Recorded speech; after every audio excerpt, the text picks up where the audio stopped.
Bwana, mbungi imemalizika hapa Alexandria na imekuwa sio bahati kwetu Young African Sports Club.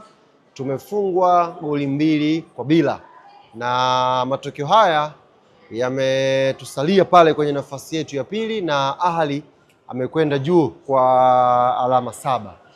Kila mmoja ameangalia game ilivyokuwa. Game ilikuwa na ushindani mzuri sana wa kimbinu.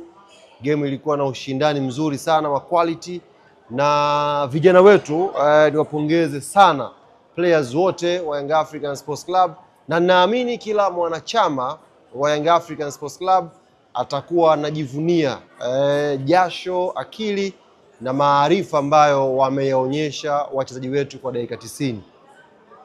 Game imeamuliwa kwa mistake ndogo ndogo. Ukiangalia kipindi cha kwanza, shot on target ya kwanza ya Ahli hiyo wakaitumia na kufunga goli lao la kuongoza. Ilikuwa ni dakika ya mwisho ya kipindi cha kwanza, maana tuliweza kuwa contain vizuri, lakini wakafanikiwa kufunga hilo goli. Second half wakafunga goli la pili, mechi ikaisha 2-2. Sasa ukiangalia kundi letu vizuri, ukilicheck kundi letu vizuri, sisi Young African Sports Club tuna mechi 2 za nyumbani.